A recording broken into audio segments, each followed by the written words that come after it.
You're gonna be under arrest. For what? For not listening to me. I think the emergency is the video, somebody's videotaping. Okay. And the shirt says, I believe, balls deep.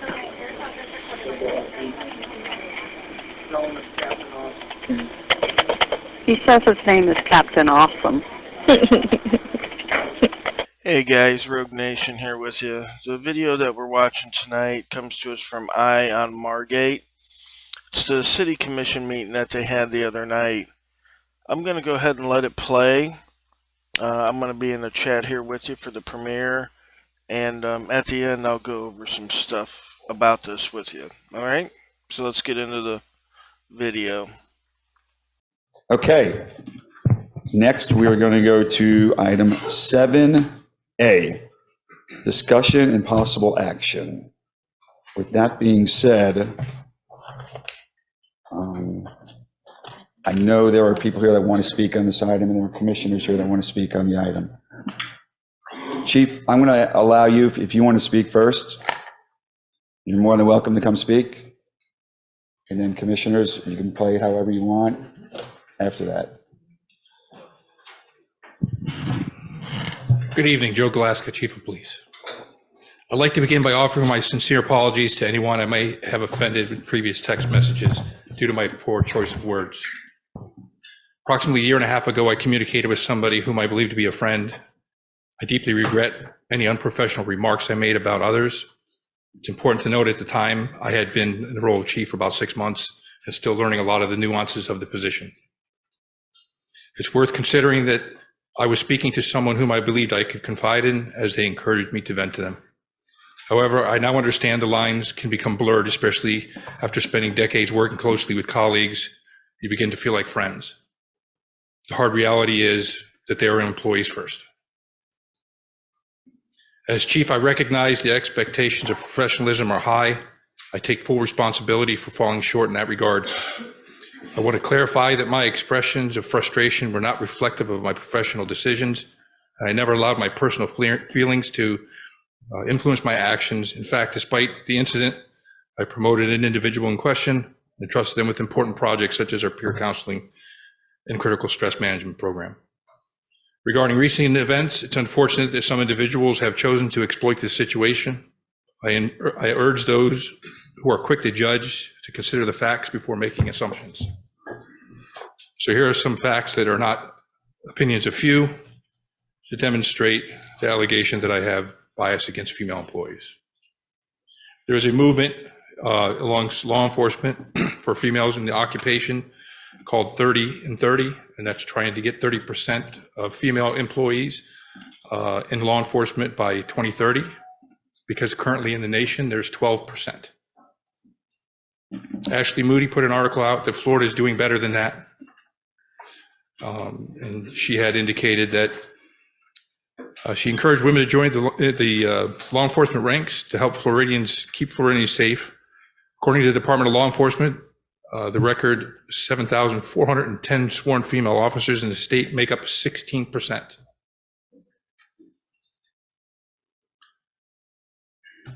Before my tenure, we were at 17% female employees. During my tenure, we were up to 21% female employees. Out of the 22 officers I've hired since I've been as chief, was 9 females, which is 41%. Promotions. In December 2021, for sergeants, there were 6 promotions. 3 of them were females. That's 50%. In May of 2022, lieutenant's exam, there were 5 applicants, 2 female, 3 male. Another female was promoted. That's 33%. And then in September of 2023, there were 2 male officers, 1 female officer, and 1 male officer was promoted on that one. So the facts and the percentages don't lie, that my hiring practice and promotion practice does not have any bias against women.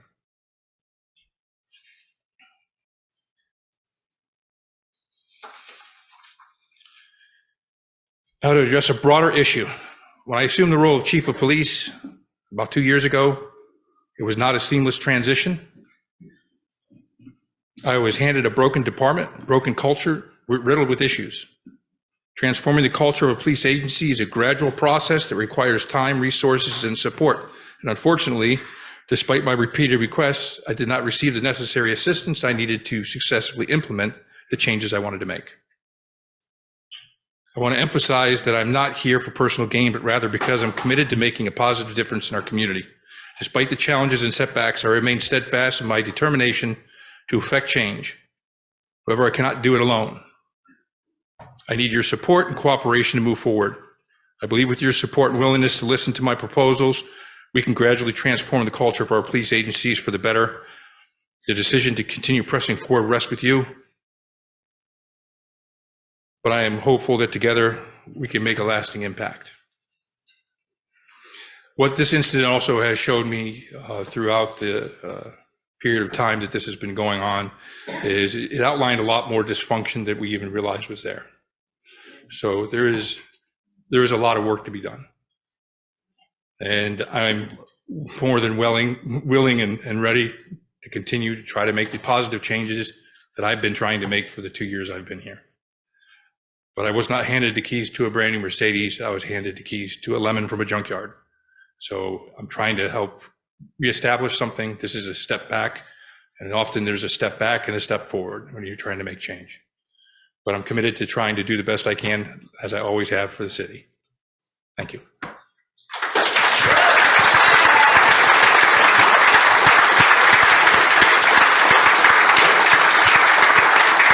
right. We have there's 3 lights lit, so we're going to start off with Commissioner Simone. Thank you. Excuse me. This situation is very difficult to talk about publicly, but is required by the charter amendment that was passed in 2018, where the commissioners are responsible for hiring and firing the chief of police and also the fire chief. The investigative report has brought severe doubt about the leadership skills of Chief Galaska. Many disturbing character flaws have been brought to light to make delivery of the responsibilities entrusted to a police chief ineffective. The safety of law enforcement personnel, city employees, residents, and businesses are in jeopardy without stable, trusted leadership. The reputation of Margate is stained. Rebuilding trust and respect can only be achieved with new leadership. Let's look at facts. There was an outside, unbiased investigation conducted. It revealed evidence to substantiate a female lieutenant's claims of harassment and hostile work environment. Text messages from the chief violate of conduct and the city's professional conduct and respectful workplace policies. His conduct ultimately creates a potential liability for the city in the future. Text messages raises concern regarding potential gender bias within the Margate Police Department, and again, has a potential of creating future issues for the city. The chief stated that he will never trust 7.7 out of 12 under him. He doesn't trust the people to run the lieutenant's tests, makes derogatory statements about others. There is no chain of command with regard to complaints within the department. The investigators stated that if the commission expanded the scope of the investigation, she would confirm the veracity of a statement the chief made to a sergeant, texting, and I quote, "He had to promote her," unquote. There are 3 findings of untruthfulness by the chief. One was a video incident where he stated the production crew asked for a male officer. That was confirmed by the production crew to be not true. Number 2, text messages to a sergeant relay a different perspective than he answered on a female lieutenant being promoted. Number 3, the female lieutenant, according to the chief, was having performance issues. However, her direct supervisor denied such claims.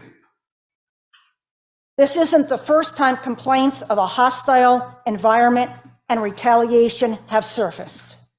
There were similar complaints when he was interim chief.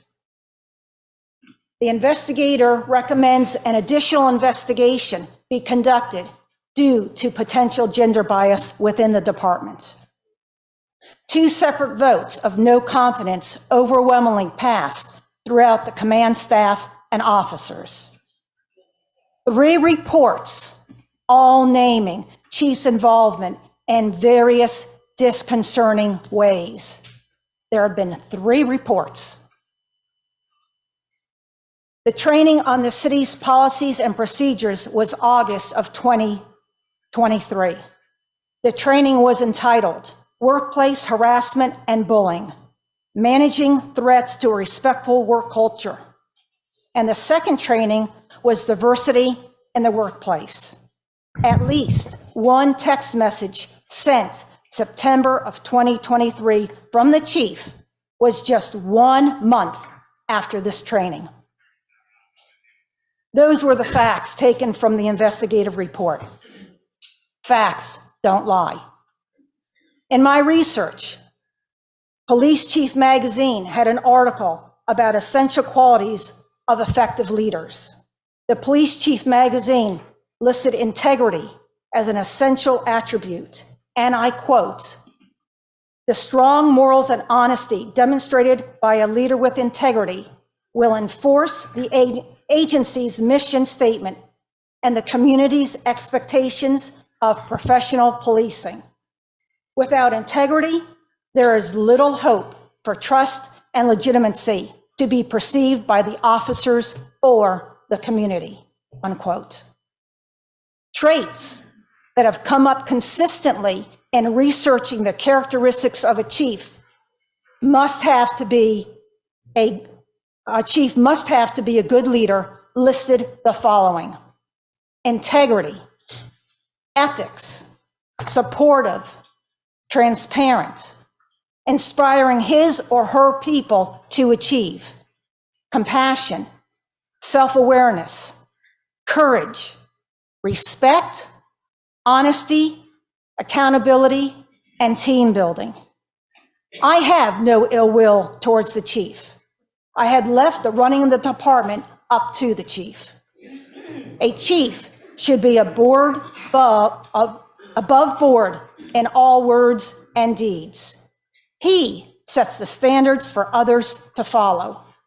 It is not to say mistakes don't happen, but these behaviors are serious, repetitive patterns. Untruthfulness is a lack of moral character, not a mistake. No excuse on that. I know of many men, not to mention women, who, if the verbiage in the text were about a female family member, they would not sit by idly. Let me ask some serious questions to ponder going forward. Number 1, how does the department come back from this with this chief at the helm? Number 2, how do you expect there to be unity and trust within the department? Number 3, how do we expect our police to have the confidence to continue to put their lives on the line every day when they don't feel supported by each other or the chief? Number 4, how do you dismiss the chief violating his own police department standard of conduct and the city's professional conduct and respectful workplace policies? Retention is vital to a police department. How many of our officers are or will be actively looking elsewhere should the chief remain? And what does that do to the reputation of our city? If the chief is retained, There's no doubt going forward, there will be a lot of anger and retaliation on many different levels. This resentment will cause safety issues and liability to the city, residents, and businesses. This is a fractured unit. Many of you here tonight, I know, are supporting one person, not the entire police organization. These men and women who sacrifice for us each and every day need to know we respect them, their decisions, and they have our support. They are the ones on the front lines with firsthand knowledge. The department needs accountability and discipline from a leader they can trust to protect them. Many of our police don't want to come to work. They fear retaliation. They need an environment where they can feel safe and protected. There needs to be an overhaul of the promotion process as a broken system, particularly on the oral exam part. The chief convinced the commission to be allowed to go to the 60% of the grading process on the oral exam. What I did not know at that time is that the oral exam board, of how the oral exam board is conducted, is made up of the chief and officers he promoted to the title of major. The oral exam portion needs to be conducted by an outside entity where it is completely unbiased and not subjective from your peers. I cannot and will not support the chief to stay. I hold the title and position of chief in higher esteem and standard. He is accountable to a higher standard. I respect and support the members of the union's recommendation of immediate resignation. The damage is irreparable. We need new leadership. We have a responsibility to protect all police officers in the department, all employees, residents, businesses, and the reputation of our city. I have read the city code of ethical conduct, and I would like to quote it. All city employees are expected to conduct themselves on and off duty in a manner which does not erode public confidence in the city or bring the city into disrepute. I have read the city employment guide and the guides on bias policing. I would like to pass them out to each of you. I know a lot of you probably have not read them. When I saw them in the report, I took it upon myself to further investigate. And I have highlighted in here, if you'd like to give it a quick gander, some things that I think are important to this discussion tonight.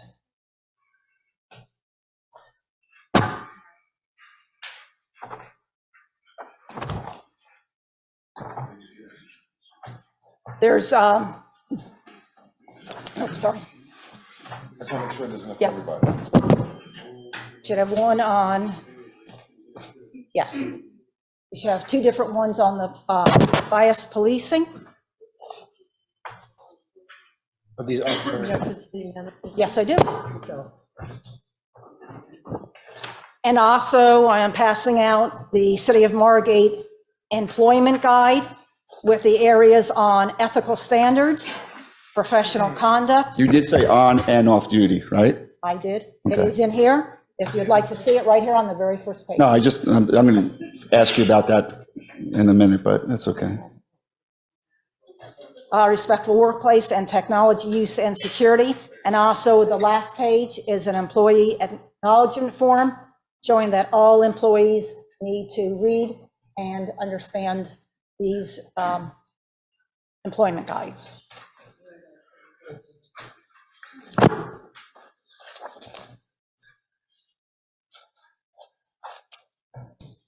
Thank you. Thank you. Vice Mayor, you're next.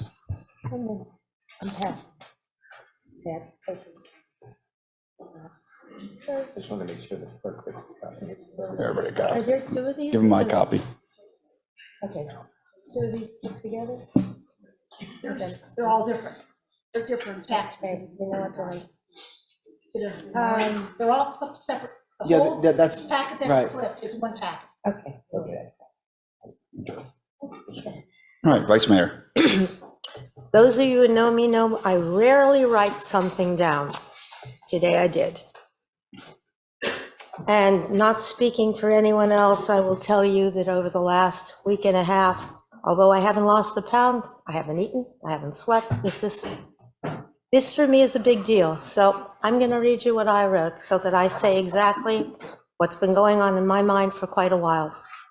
Today, regardless of which side you're on this issue, it's a sad day for the city of Margate, its residents, and its police department. First, we are faced with deciding an appropriate disciplinary action for what was an egregious, thoughtless, and offensive text message, which, while an expression of free speech, should disgust each and every one of us who has a mother, a sister, a wife, a female child, or a female friend. The chief has just spoken to that, although I told him delaying such an apology for 3 weeks, in my mind, adds to the outrage. I believe that the City Commission will come up with an appropriate discipline action for that. Unfortunately, there's more that needs to be discussed tonight.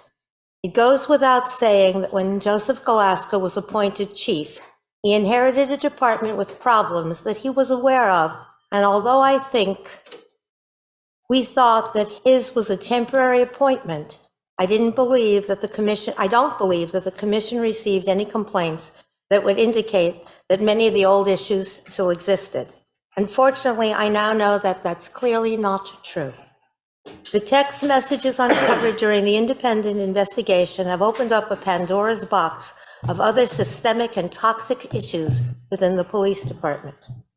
Since the investigative reports were released, I've been contacted by and spoken with both male and female members of our department, each of whom independently relates instances of cronyism, gender bias, infighting among upper management ranks, and a general lack of respect for the chain of command. Many believe that their complaints fell on deaf ears within the department and were not fully investigated. The female officers that asked to meet with me, several of whom have been with the Margate Police Department for more than 2 decades, said they did so to prevent their female complaints. They did so to prevent they met with me to prevent other female officers from having the same experience they did, and discussed being given less than favorable assignments that their male peers with less experience were not given. They told me of opportunities that they had to work harder for simply because they were women. And one spoke of an instance where a female had to prove she could take the bruises that came along with the job to gain respect. As a female, I realized that these issues are not unique to the Margate Police Department. This is where I live and serve and try and make a difference on the dais. As a female, it's a problem. Chief Galaska has had an almost 30-year career with the department, the last 2.5 years as chief. I know that he's tried to make a difference, but I also know that the department is broken, that morale is at its lowest, and there is a need for a cultural change that cannot be ignored any longer.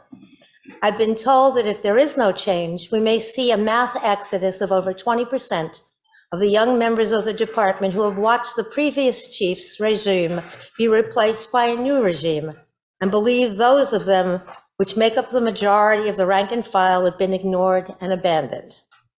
So with this in mind, I also met with Rod Skirvin, president of the PVA union, and I heard him and he heard me. We are all aware that there are no confidence vote conducted by the union members on the letter Mr. Skirvin sent to the commission as a result of that vote. I wanted to know how to make this better for everyone, and I proposed the compromise. Those who know me know I always try and do that when I'm up here. I spoke with Chief Galaska last night and discussed this idea with him, and I'm now going to share it with the commission. I propose that aside from the disciplinary action to be taken regarding the inappropriate text messages. We give the chief 6 months to bring meaningful change to his department with our support to weed out the problems that he inherited, inspire confidence among the men and women of this department that stand on their accomplishment and not their friendships. As I've said to the chief, it's lonely at the top for a reason, and he can have no personal friendships among the ranks that he shares his personal feelings with.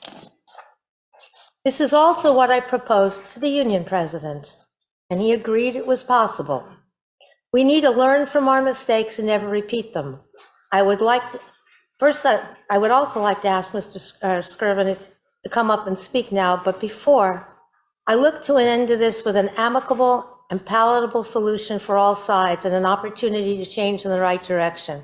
And one last thing, for those of you who think I care whether or not I get a union endorsement, let me be very clear. I've never gotten it from them. I've won, I've lost, I've won, I've lost, I've won, I've won. With or without that, this is about my city, the one I live in for the last 40 years. This is not about whether I win or I lose. It's about being able to go to sleep tonight, wake up in the morning, and like what I look at in the window, in the mirror. It's about healing a fracture of this department that goes long and deep and finding some way to do it.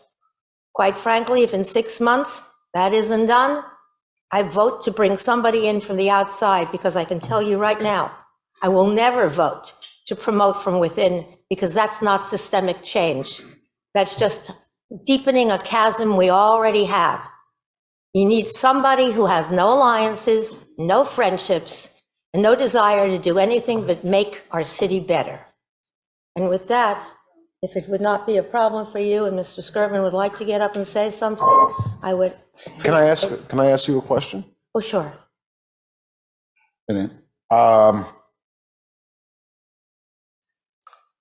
I didn't have as big a writing as you had.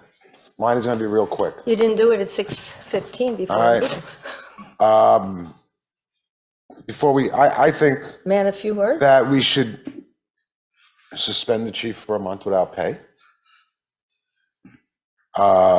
I think we need department-wide in-person, as opposed to computer, diversity training and harassment training. And the chief needs a letter of discipline in his jacket. Listen, I want to make sure we have an understanding of what he did, the trust he put in others. Well, it taught him a lesson. Bob Marley has a line about your best friends can be your worst enemies because they know your secrets, so only they can reveal them. Well, this is not friendship. And I just think when you wait over a year and a half to do something, you're doing it for a reason. So if we can maybe have this break up a little sooner, this conversation, I'm going to say a month suspension without pay, department-wide diversity harassment training, a letter of discipline in his jacket, and I'm hoping that a month's pay cut will teach him what I tell people all the time. What are you writing this stuff for? It's going to come back to hit you. You had a bad day, you wrote a bad thing, and it's going to come back and hurt you. Are you agreeing with my 6 months? I'll agree with 6 months. What is the 6 months? I don't understand. To check and see if there are changes made. What is change? A better attitude. What is change? Well, we'll see. You know what? I guess it's like, excuse me. I guess it's like pornography, you know, when you see it. And I think that analogies. And I think in 6 months, well, you know what? I get it. I get it. Okay. You know what changes to me? You're hard to follow. I wasn't expecting to have to make an analogy. You're hard. That's hard to follow.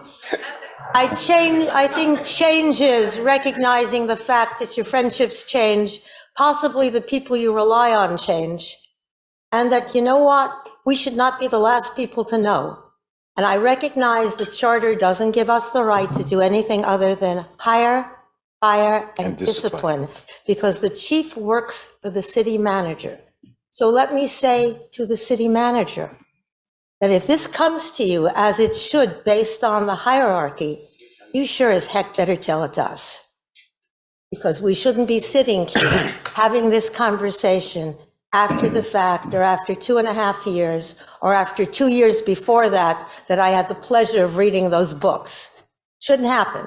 So if it means that during your weekly meetings, you have to say to each department, how's it going? And if you need to talk to me, my door is open, because I'd rather you do it than the members of the staff come in. And if it means you have to intervene because that is your role, then you do so. But I sure as heck would expect them to be briefed weekly if necessary, daily if you have to. Because as much as I will tell every member here who already has my telephone number, it hasn't changed in 40 years. I don't have a problem getting a phone call, and clearly I don't have a problem keeping people's names anonymous. But if it has to get to me because it didn't get to you to get to me, we have a problem. We all understand what I just said? I'm pretty clear, me. And so if you would allow him to. I think Commissioner Osorio wants to speak. Okay. Yeah, I was going to ask if maybe the commissioners can speak, and then. Okay, I would just like I him believe to speak the before union rep is here. I believe the investigator's here as well. Okay. All right, so Mr. Skirvin, would you like to come up? Well, I was going to ask. No, he was after- asking yeah, to after. speak first. And then, I'll uphold my comments till I hear from Mr. Skirvin. okay. So if you have something to say, I'm done. Yeah, right now Okay. I'm done. Where do I start? First of all, as Commissioner Simone said, this is not personal. Chief Galaskas worked for this city a long time. He's a resident, and personally, he's a really nice guy. I'm sure there's going to be people that are going to come up and tell you how great he is, and I'm not questioning that at all. Like, without question. Okay? When I ran the first time and he wasn't chief, he had my signs in his yard when I was running for election. I could easily defend him 100%. But I think I'm trying to do what I believe is right. We usually agree, most of us up here. Sometimes we don't. It's not personal against any one of you either. I'm not here to talk about this or that. I'm talking about strictly the facts and what was in the investigation. Based on some of the comments I've already heard, I hope it's not going the way I think it's going to go. But if it does go a different direction than what I believe or Commissioner Simone believes, I'm going to respect that decision. I'm going to respect my colleagues. I might not be happy about it, but I'll respect it. And if the chief comes back, and I don't know how he can, and I'll explain why in a little bit, but I'm going to be professional and work with him. I'm a professional in the private sector. I have clients screaming, cussing, yelling at me. I never lose my composure, and I always conduct myself in a professional manner. Now, if someone cusses at me in the hallway, I'll tell them off too, like someone confronted me the other night. But professionally, I remain a professional. So, Chief, if you're here, no hard feeling. No, I meant whatever the future holds, I will continue to work with him in a professional manner. So I'm going to dive in. First of all, the charter allows us to hire, fire, and suspend. That's something that the residents chose to do. I know you were against it. I wasn't here. I did support the initiative, but I didn't bring that up. It was here before, it was voted on when I first got elected. We had a previous police chief, I don't want to mention their name, but they did things that were wrong. These things were from 10 years ago. Forget about 2 years or a year. These were things were from 10 years ago and they weren't a chief. I'm not dismissing what that person did. They were wrong. But we've got to be consistent. So when I hear comments like, well, these are from 2 years ago or this, that, or whatever, we had no problem terminating a chief that did things from 10 years ago. So I like to try to be consistent and if I'm going to treat that person like that, I'm going to take these issues and treat them similarly. You know, I've heard just from reading comments or things, you know, like there's conspiracy this, conspiracy that, you know, the city manager was behind this, or I was behind this, or Commissioner Simone and I were behind it. Commissioner, everyone knows we don't agree on 95% of things. So the day that Commissioner and I, Simone and I conspire on something is probably the day hell freezes over, okay? As far as the age of the texts, I hear, well, people held them back for personal gain. Let's look at the history of the city though, okay? We had a firefighter several years back that came forward, had mental health issues, basically railroaded his career. Can't even be a firefighter anymore. Then we had another first responder that developed an alcohol and drug addiction and was actually using drugs on the job. And you know what happened? You want to know what their reasoning was for not coming forward? Because we railroaded the last person. So yeah, people are scared. They're scared to come forward. And we've got a overwhelming vote of no confidence, which is not easy to do.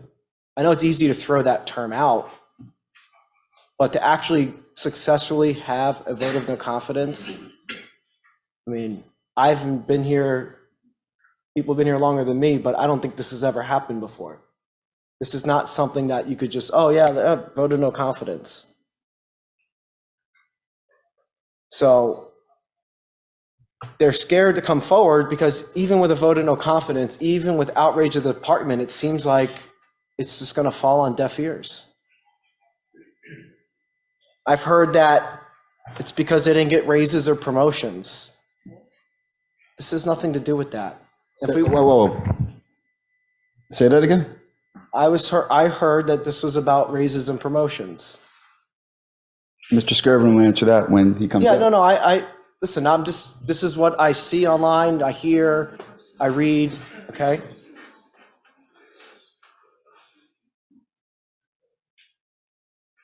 So, where are we at? Yeah, raise and promotions. Let's talk about the length of the text. If you read the reports, which I gotta be honest, I'm not sure a lot of people in here read this all. Some of these texts were as late as September. The first complaint regarding the chief, and there were some before, but I'm talking about this topic, came in November, just a month or two later, 2 months later, to the city manager. Okay, we all knew about it. All right, you can speak during public comment, please. Thank you. I was on the chief's side. Okay, when this complaint first came in, I said, this is just another he said, she said, I'm tired of the nonsense.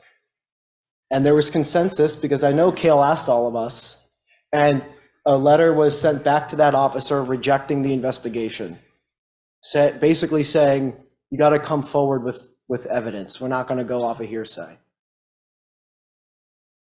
Then in December, the complaint came back with screenshots. We were on break for the winter. We came back in January and 5-0 voted to have a third-party investigator. It took about a month and a half to do the investigation. So to say like these texts are 2 years old and this, that, some of them were as late as September. And going through the process, this is where we are now. So to say that they were being held onto for all these years, I just don't buy it. I've heard conspiracies that, well, the investigators, making it up. The investigator's a lawyer. They're an officer of the court. They're not going to jeopardize their career in an ethics complaint with the Florida bar to lie about something. And the chief admitted that he sent the text. Undeniably, he sent them. I've heard that these texts are taken out of context. So I'm going to ask the clerk to put some of these messages on the screen. Oh no, listen, this is what it is. We're not going to put this under the rug. So they are graphic, and if anyone does not want to hear it or see it, I'll give you a moment to leave.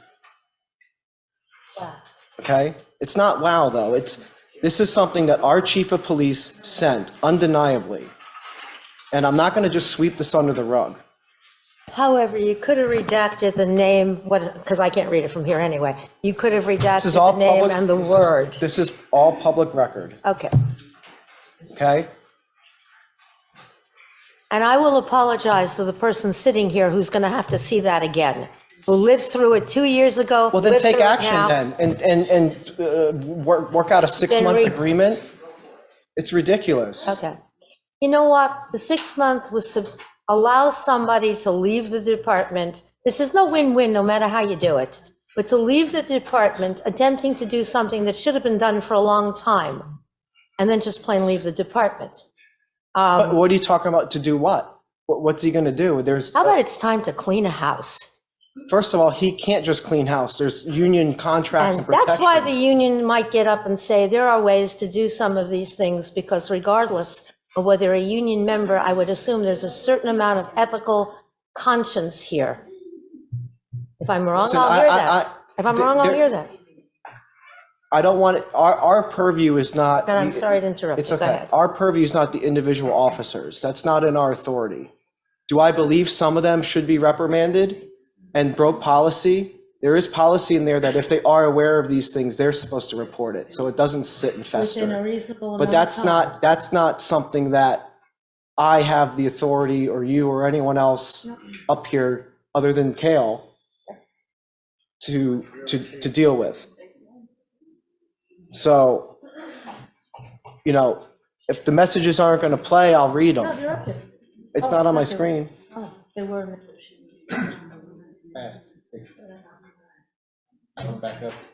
I would like them up because I'm not sure that the public sees things like, hey, we got to support. Do they know what they're supporting when they see these messages?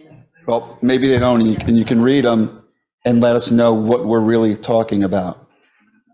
Well, let's see. It says, I've heard that these messages are taken out of context. Which one? Well, like for instance, either you sucked someone's DICK or you did not.